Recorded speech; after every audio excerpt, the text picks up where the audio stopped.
"She's dead to us now," my brother said, loud enough for the whole table to hear. "She made her choice." My mother nodded slowly, like he'd just said something wise. My father didn't look up from his plate. That was Thanksgiving. I was sitting right there. "My name is Ivy Marchetti. I'm 31 years old. I work as a senior project coordinator at a civil engineering firm in Calgary. And for most of my adult life, I was the person my family called when everything fell apart. Not because I was the oldest, I'm not. Not because I was the closest, I wasn't. But because I had a steady income and a low enough sense of self-worth to keep saying yes. My brother Damon is 3 years younger than me and has always been the kind of person who mistakes volume for authority. He's charming in the way that empty rooms echo. Everything sounds bigger than it is. He married his wife Kelsey 5 years ago, and together they've made a lifestyle out of spending money that wasn't quite theirs yet. The wedding alone cost $42,000. My parents contributed $12,000. I contributed $9,000. Damon and Kelsey contributed a color-coded Pinterest board and a lot of opinions about centerpieces. I told myself it was a gift. I told myself I was lucky to be able to help. That's the story you tell yourself when the alternative is admitting you've been conditioned to confuse generosity with worthiness. The dinner where Damon announced I was dead to him was supposed to be a celebration. My parents' 35th anniversary. My mother had made her roast chicken with the lemon herb butter she only does for special occasions. My father had opened the good Riesling from the Okanagan. I had driven 3 hours from Calgary in a November snowstorm because I thought that's what you do. What I didn't know was that 2 days earlier, Damon had asked me, through a text, not a phone call, a text, to co-sign on a line of credit so he and Kelsey could renovate their kitchen. $40,000. He'd framed it as a formality. "You won't even feel it," he wrote. "It's just your name on paper." I'd said no. For the first time in my adult life, I had said no. That was apparently unforgivable. By the time I arrived at my parents' house, Damon had already done what Damon does. He'd gotten there first and rewritten the story. So when I walked into the kitchen and my mother hugged me, 2 seconds too short, and my father asked about the drive with the energy of a man reading from a script, I knew something had already happened without me. I didn't find out what until we were halfway through dinner when Damon pushed back from the table with that particular energy he has, the one that means he's about to perform. "I just want to say," he started, "that some people in this family only show up when it's convenient for them."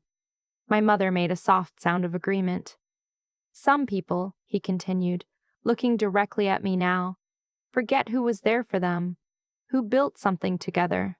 And when you need them, really need them, they just—" He snapped his fingers. "Gone." My father cut another piece of chicken. "I asked for one thing," Damon said. "One thing. And she couldn't do it." Kelsey reached over and put her hand on his arm. She had the expression of a woman who has been practicing that expression in the mirror. "She made her choice," Damon said. "She's dead to us now." And my mother nodded.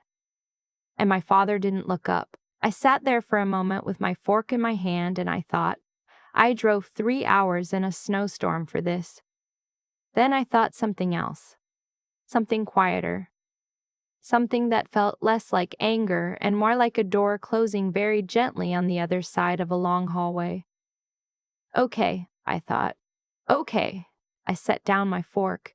I folded my napkin. I said, "Thank you for dinner, Mom. It was lovely." And I got up and got my coat and walked out to my car, and I sat in the driveway for a minute watching the snow come down in the headlights, and I felt something I hadn't expected to feel. Relief. It takes a long time to see a pattern when you're living inside it. From the inside, each thing looks like a separate event. The $9,000 for the wedding, the $3,000 I wired my mother when their furnace died, and the home warranty had a clause they hadn't read. The 2 years I stayed on Damon's car insurance as the primary policyholder because his rates were too high on his own and he was just getting back on his feet. The co-signed student line of credit from 2017 that I was still technically liable for because the bank had never been given a reason to remove me. From the inside, each of those things felt like a choice, From the outside, from a remove of, say, a 3-hour drive in a snowstorm, they looked like something else entirely. They looked like infrastructure. Like I had been quietly installed as the load-bearing wall of a house where nobody acknowledged there was a wall. I got home at 1 in the morning. I made tea. I opened my laptop and I started making a list. Not an angry list. Not a revenge list. Just a clear-eyed accounting of where I actually stood, financially and legally, in relation to my family. I'm a project coordinator. I make lists for a living. I break complicated things into sequential steps, and I figure out what has to happen in what order for a system to change state. By 2 a.m., I had a very clear picture. Damon's car insurance, I was still the primary. Renewal was in February. The student line of credit, still in both our names. Balance was down to around $6,000. The bank had a process for removing a cosigner with a primary holder's consent, or, if they refused, was legal documentation of separation of liability. A joint credit card my mother had put me on for emergencies when I was 23 and never taken me off a limit $12,000. She'd been using it for about $400 a month for the last 8 years. And I had been so completely normalized to receiving and paying the statement that I'd set up an automatic contribution from my checking account and essentially forgotten it existed. That last one took a moment to fully absorb. I sat back in my chair. I stared at my ceiling, $400 a month for 8 years. I actually had to get my phone out and use the calculator. That was $38,400. I hadn't thought of it as giving money to my mother. I had thought of it as a bill I paid. That's how completely it had been normalized. I made more tea. I didn't sleep. The next morning, I called my financial advisor, a woman named who had been telling me for 2 years that my savings to income ratio was solid but conservative, and had once, very carefully, asked if I had any financial obligations she should know about for planning purposes. I had said no. I had actually said no because in my mind those things weren't obligations. They were just the way things were. I told her everything. She listened without interrupting, which I appreciated, and then she said, "Okay. So what do you want to do?" "I want to know what I can do," I said, "legally, specifically, and in the right order." She walked me through it. Then I called a lawyer. "I want to be clear about something. I did not do any of this in anger." I've thought about that a lot since, because people assume that when you make a decision like this, when you start systematically removing yourself from financial entanglement with your own family, that you must be furious, that you must be doing it to hurt them. But that's not what it felt like. It felt like finally reading the terms of a contract I'd signed without knowing I was signing it. It felt like noticing, for the first time, that a door I'd always assumed was locked from the outside was actually locked from the inside, and I was the one holding the key. I wasn't angry. I was just done. The process took about 6 weeks. I called the insurance company and told them I needed to be removed as the primary policyholder on Damon's vehicle. They told me I'd need to give 30 days' notice, which I did in writing. That same afternoon, I sent Damon a text telling him his insurance situation was changing at renewal and he'd need to contact them directly. I kept the message factual. 2 sentences. No explanation beyond what was legally necessary. He didn't respond. The credit card was more complicated. I called the bank and asked about the process for removing myself from a joint account. They told me I could close it if I gave 30 days' notice and the primary holder was informed. My mother was the primary holder. I thought about that for a day. Then I called my mother directly, not to argue, not to explain, just to tell her what was happening. "I'm closing the supplementary card," I said. "I wanted to give you time to make other arrangements. You have 30 days. She said, "Ivy, what on earth? 30 days, Mom," I said. "I hope you're well." I hung up. My hands were completely steady. Damon called 40 minutes later. I let it go to voicemail. His message was 4 minutes long. I listened to it once, deleted it, and made a note in my records that contact had been attempted. The student line of credit was the most complicated part. Damon would not consent to having me removed from the account. I knew this before I even asked, because Damon understood, however dimly, that my name on that account was a lower interest rate and a cleaner credit profile than he'd have on his own. I'd spoken to the lawyer about this. She'd sent a formal letter to the bank explaining the situation and requesting a review of the co-signing arrangement given a documented breakdown of the family relationship. It wasn't a guarantee, but it started the process. These things take time. I was prepared to wait. In the meantime, I set up a credit monitoring alert on my account and I documented everything. I want to talk about the family lunch because I think about it differently now than I did when it was happening. About 3 weeks into all of this, my mother organized what she called a family dinner, her words in the text she sent me, which arrived at 9 p.m. on a Wednesday with about 90 hours' notice. I almost didn't go. I sat with that decision for a long time. But I went. Not to reconcile, not to defend myself. I went because I wanted to see it clearly, with new eyes, the thing I had been part of for 31 years. The dinner was at my parents' house. My mother had made pasta, which she does when she's anxious. Damon and Kelsey arrived before me and were already seated when I got there, which I suspected was intentional. We got through the salad course without incident. Then my father cleared his throat. "We need to talk about what's been happening," he said. He was using his measured voice, the one that sounds reasonable and is meant to make you feel like you're the unreasonable one. "Ivy has been making some decisions," my mother said, looking at the table rather than at me, "that are affecting this family." "She pulled the rug out," Damon said. He wasn't using his measured voice. No warning, no conversation. She just decided to blow everything up. Kelsey nodded. I looked around the table. 3 people who had, in various combinations and over the course of many years, taken a great deal from me: money, time, goodwill, the particular kind of energy you spend when you are always managing someone else's crisis, and who were now presenting themselves as victims of my withdrawal. "I'd like to hear what you think I've done," I said. "You know what you've done," Damon said. "I closed a credit card I was paying for," I said. "I removed myself from an insurance policy I was the primary holder on. I notified the bank about a co-signing arrangement that needed to be reviewed. Is that what you mean?" Silence. I reached into my bag. I had brought a folder. Not dramatically. Not as a prop. Just because I am a project coordinator and I bring documentation to meetings, I placed it on the table. "If we're talking about what I've contributed to this family," I said, "I think it would help to have specific numbers." I didn't open the folder. I just left it there. My mother looked at it the way you look at something you're not sure is dangerous. "The wedding contribution," I said, "the furnace, the insurance, which I paid at the primary rate for 4 years, the credit card, which I've been contributing to for 8 years. I paused.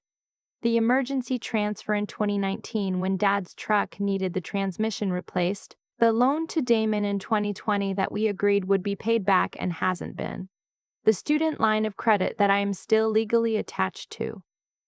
The pasta was getting cold. "I'm not angry," I said, and I meant it. "I'm not here to fight. I'm here because you asked me to come, and I came, and I want to be honest with you about where I am. I am done. Not done with you as people, but done with this arrangement. Done with being the emergency fund. Done with being the emergency fund. Done with my name on accounts I don't control. Done." Damon started to say something. My father put his hand up. There was a long silence. "You've changed," my mother said finally. "Yes," I said. I stood up, put on my coat. "I have." I drove home in about 40 minutes. The roads were clear. I turned on the CBC and listened to someone talk about interest rates and thought, yes, exactly. That is actually the correct context for this conversation. That was 4 months ago. Since then, the calls have gotten less frequent and less loud. Damon went through a period of leaving angry voicemails. I have them all, time-stamped, saved. And then a period of leaving sad voicemails, which were honestly harder to listen to, and then they mostly stopped. My mother texted me a few times. Practical things eventually. How do I set up a new credit card? Who do I call about the insurance? The texts have a different texture now. Less like summons, more like questions from someone who is figuring something out. My father called me on a Sunday afternoon about 6 weeks after the dinner. He asked about my drive. He asked about work. Then he said, "I didn't know it was that much." I know, I said. We should have kept better track. Yes, I said. He didn't apologize. I didn't expect him to. But there was something in his voice, something tired and a little humbled, that felt more honest than anything he'd said to me in years. We talked for about 20 minutes. I told him I wasn't disappearing. I just wasn't available to be a financial backstop anymore. He said he understood. I'm not sure he fully did, but I think he meant to. The student line of credit situation resolved itself in a way I didn't anticipate. Damon, without being asked, contacted the bank and agreed to the cosigner removal. I found out from a letter that arrived at my address in early March, formal and impersonal, confirming that I had been released from the obligation. I read it twice. I put it in my filing cabinet. Then I sat down and cried, which surprised me because I hadn't felt like crying through any of the rest of it, but there was something about that letter, the official bureaucratic confirmation that I was no longer legally entangled in someone else's choices, that got through in a way that the drama hadn't. It was over. It was actually documentably over.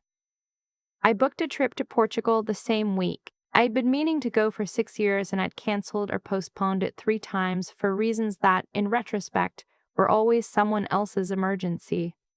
I went in April. I spent 10 days in Lisbon and the Alentejo. I ate excellent food and drank wine that cost less than I expected and walked through places that had been standing for centuries, which has a particular effect on your sense of proportion. I did not check my family group chat once. I've thought a lot in the months since about what I would have done differently. The honest answer is very little about the ending, but a great deal about the middle. I would have said no earlier.